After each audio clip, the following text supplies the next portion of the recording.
बिस्मिल्लाहिर्रहमानिर्रहीम। अस्सलामुअलैकुम dear student, here I am professor Sageer Ahmad और तमाम स्टूडेंट को प्रोफेसर सगीर ज़ूलॉजी क्लासरूम में वेलकम। डियर स्टूडेंट, आज मॉडल पेपर को सॉल्व करेंगे और ये model paper according to the reduce syllabus के लिहाज से बोर्ड ऑफ इंटरमीडिएट एजुकेशन ने जारी किया है और बहुत इम्पॉर्टेंट पॉइंट्स डिस्क्राइब करने हैं। एंड तक लेक्चर के साथ जुड़े रहिएगा ताकि एक एक आपको इन्फॉर्मेशन मिल सके। अब जब कंडेंस कोर्स किया गया तो स्टूडेंट में प्रॉब्लम ये आई कि पेपर किस तरीके से होगा और साथ साथ टाइम ऑफ ड्यूरेशन भी पेपर के क्या कर दिए गए, कम कर दिए गए। जो 3 घंटे का पेपर था वो 2.5 घंटे का कर दिया और जो 2 घंटे का पेपर था उसको 1.5 घंटे पर लेकर आ गए। अब कन्फ्यूजन ये हो रही थी कि पेपर किस तरीके से आएगा, तो बोर्ड ऑफ इंटरमीडिएट ने मॉडल पेपर जारी कर दिया है ताकि आप इसके मुताबिक अपना यानी कि तैयारी एग्ज़ाम की आसानी से कर सकें। आइए इसको डिटेल से डिस्कस करते हैं। ये हमारे पास ज़ूलॉजी का मॉडल पेपर है, फर्स्ट ईयर ज़ूलॉजी, जिसमें टोटल ड्यूरेशन ऑफ टाइम कितना है हमारे पास 1 आवर 30 मिनट और सेक्शन ए है। अच्छा, पैटर्न बिल्कुल सेम है जो ओल्ड पैटर्न होता था कि जिसमें सेक्शन ए में एमसीक्यूज़ आते थे, सेक्शन जो नेक्स्ट होता था सब्जेक्टिव उसमें सेक्शन बी और सेक्शन सी, लेकिन नंबर ऑफ़ क्वेश्चन को थोड़ा सा चेंज किया गया, बाकी सेम पैटर्न है। अब कितने एमसीक्यूज़ आएंगे देखिएगा स्टूडेंट, टोटल एमसीक्यूज़ आएंगे 20, ठीक है। और इस पेपर के टोटल जो मार्क्स हैं वो हैं 40, लेकिन जिसमें एमसीक्यूज़ क्या है 20, क्योंकि गवर्नमेंट ने ये बोला था कि 50% क्या है एमसीक्यूज़ होना चाहिए, तो उसके मुताबिक क्या है ये paper board of intermediate education ने जारी कर दिया है।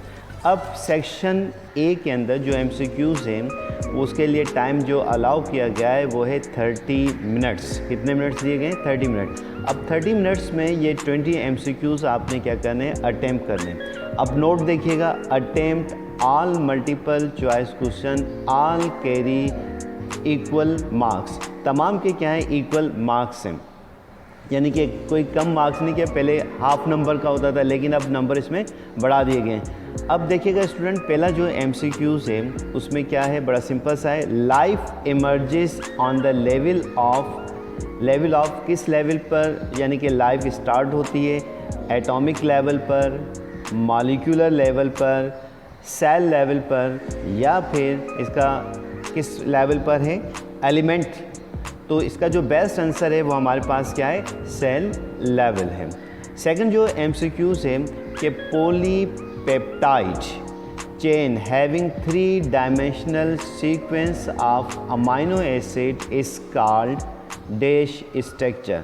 तो इसका जो बेस्ट आंसर है क्या टर्शरी स्ट्रक्चर कहलाएगा, सेकेंडरी स्ट्रक्चर कहलाएगा, प्राइमरी स्ट्रक्चर कहलाएगा या क्वाटरनरी स्ट्रक्चर, यानी कि अमाइनो एसिड की अगर सीक्वेंस 3 डायमेंशन में अरेंज है तो ऐसी प्रोटीन को हम क्या कहते हैं, टर्शरी स्ट्रक्चर कहते हैं। नंबर 3 है maltose, sucrose, lactose, the examples of dash. Maltose, sucrose, lactose किस कार्बोहाइड्रेट की कैटेगरी से ताल्लुक़ रखते हैं? क्या ये मोनोसैकेराइड्स हैं, क्या ये डाइसैकेराइड्स हैं, क्या ये ट्राइसैकेराइड्स हैं, या ये पॉलीसैकेराइड्स हैं? तो इसका बेस्ट आंसर हमारे पास क्या है, ये डाइसैकेराइड्स हैं। थर्ड हमारे पास नेक्स्ट है हमारे पास fourth, in holo enzyme the non protein part is called. अब चैप्टर नंबर 3 से है होलो एंजाइम्स के अंदर अगर नॉन प्रोटीन पार्ट है उसे क्या कहते हैं, उसे सिंपल एंजाइम कहते हैं या होलो फैक्टर कहते हैं या प्रोस्थेटिक ग्रुप कहते हैं या फिर नन ऑफ देम। तो इसका बेस्ट आंसर है जो non protein part of holo enzyme है उसे हम क्या कहते हैं, प्रोस्थेटिक ग्रुप कहते हैं। एक और इम्पॉर्टेंट नंबर 5 हमारे पास क्या है, एमसीक्यूज़ है, the cell which form epidermis sponge called, यानी कि स्पंज के जो एपिडर्मिस है उन सेल को क्या कहा जाता है, पिनेकोसाइड सेल्स, कोएनोसाइड सेल्स, अम्यूबोसाइड सेल या पोरोसाइड सेल। तो इसका बेस्ट आंसर हमारे पास क्या है, पिनेकोसाइट सेल। डियर स्टूडेंट, एक और इम्पॉर्टेंट कि गैस्ट्रोजोइड्स हेल्प इन डैश, कि गैस्ट्रोजोइड्स का क्या फंक्शन है, किस काम आते हैं। ऑप्शन से हमारे पास न्यूट्रिशन, टेक्टाइल, रिप्रोडक्शन या फ्लोटिंग। तो गैस्ट्रोजोइड्स जो हैं किस में पार्टिसिपेट करते हैं, न्यूट्रिशन के अंदर क्या करते हैं, पार्टिसिपेट करते हैं। नंबर 7 पर है the free swimming larva polychaete is, यानी कि पोलिकीट का जो फ्री स्विमिंग लार्वा है, बेसिकली फाइलम एनिलिडा की क्लास है। अगर एनिलिडा लिखा हो तो तब भी यही यानी कि इसका आंसर मिलेगा आपको। कौन सा, ऑप्शंस दिए हुए हैं, चोकोफोर, ट्रोकोफोर, ग्लोकाइडियम या एम्फीब्लास्टुला। तो इसका बेस्ट आंसर है ट्रोकोफोर लार्वा। पोलिकीटा लिखा हो या एनिलिडा तो यहाँ पर ट्रोकोफोर आएगा। एक और एमसीक्यूज है हमारे पास नंबर 8 पर।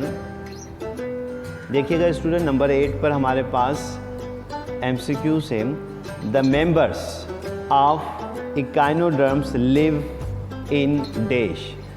तो इसका ऑप्शंस दिए हैं, मैरीन एनवायरनमेंट है, फ्रेश वाटर एनवायरनमेंट है, रिवर है या एक और ऑप्शन है हमारे पास एस्चुरीज।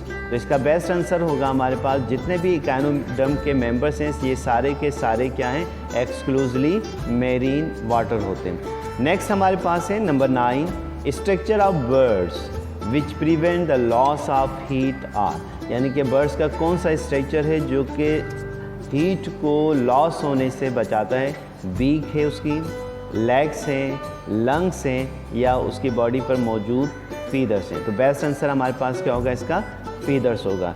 एक और इम्पॉर्टेंट एमसीक्यूज के नंबर 10 है हमारे पास, the rhythmic movement of GIT is called dash, यानी कि जो गैस्ट्रो इंटेस्टाइनल ट्रैक्ट है उसकी जो स्लो मूवमेंट है, रिदमिक मूवमेंट है, उसको हम क्या कहते हैं।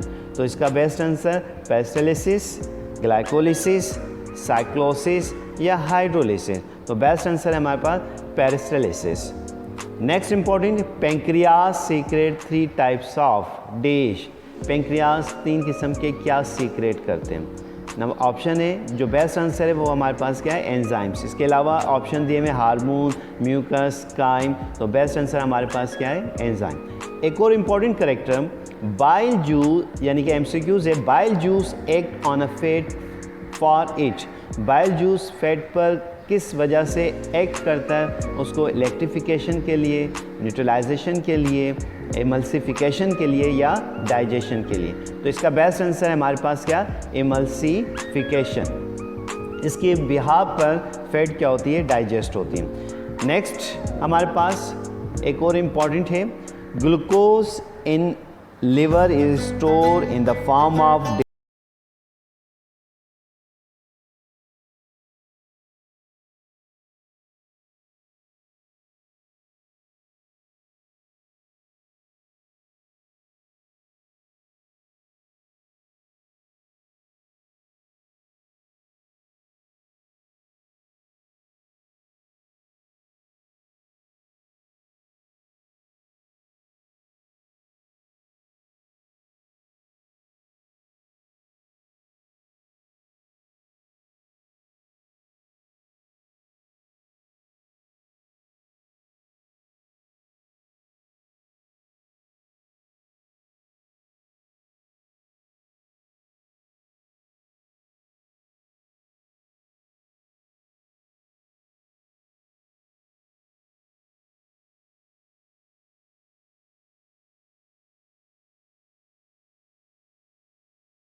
Real node. नेक्स्ट है हमारे पास number 19, cell mediated immunity is contributed by the second family of lymphocytes called dash. Cell mediated immunity के अंदर लिम्फोसाइट का जो ग्रुप है WBC का, उसमें कौन से सेल पार्टिसिपेट करते हैं? ऑप्शन दिए हुए हमारे पास बीटा सेल है, टी सेल है, मोनोसाइट्स हैं या बेसोफिल हैं। तो इसका बेस्ट आंसर है हमारे पास टी सेल्स क्या करते हैं? पार्टिसिपेट करते हैं। अच्छा, नेक्स्ट है हमारे पास another last one 20, the hormones of the immunity system called, यानी इम्यून सिस्टम में कौन सा हार्मोन पार्टिसिपेट करता है? बेस्ट आंसर इसमें कौन सा हो सकता है? ऑप्शन दिए हुए हार्मोनल इम्यूनिटी,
कितने आ रहे हैं? टोटल 4 आ रहे हैं। अब इन 4 में से आपने ओनली 1 अटेम्प्ट करना है, लेकिन यहाँ पर एक ध्यान रखिएगा, जितने भी डिस्क्रिप्टिव क्वेश्चंस हैं, क्वेश्चन नंबर 3 है तो A और B कर आएगा, क्वेश्चन नंबर 4 है वो भी A और B करके आएगा, 5 है तो वो भी A और B करके आएगा, 6 है वो भी A और B करके, यानी कि दोनों A और B अटेम्प्ट करेंगे तब जाकर आपका एक कंप्लीट क्वेश्चन बनेगा। और इस क्वेश्चन के यानी कि 8 मार्क्स हैं, यानी कि क्वेश्चन 3 अगर फर्ज करें आप अटेम्प्ट कर रहे हैं, describe the cell and feature of phylum annelida या आर्थ्रोपोडा या मोलस्का, तो इसके 4 मार्क्स हैं। और B, describe the characters of class aves या ममेलिया या mention the names of the examples of their sub classes. तो ये दोनों मिलाकर क्या होगा? एक क्वेश्चन होगा। तो डियर स्टूडेंट, बहुत सिंपल, यानी कि आप नंबर आसानी से गेन कर सकते हैं अगर आप इस मॉडल पेपर को भी मुकम्मल तौर पर तैयार कर लें। जो वो स्टूडेंट जिन्होंने टाइम लॉस किया हुआ है तो उनको चाहिए कि इस पर फोकस करें मॉडल पेपर पर। अगर ये भी याद हो जाएगा तो एक अच्छे नंबर आप लोग गेन कर सकते हैं। तो डियर स्टूडेंट, उम्मीद है कि आपको ये पेपर पैटर्न का सेटिंग और नंबर ऑफ सेटिंग समझ में आ गए होंगे। तो इंशाल्लाह नेक्स्ट क्लास में मज़ीद रीजनिंग क्वेश्चन के ऊपर बात करेंगे, शॉर्ट क्वेश्चंस के ऊपर बात करेंगे। तब तक के लिए अपने सर प्रोफेसर सगीर अहमद को इजाज़त दीजिए। अल्लाह हाफिज़।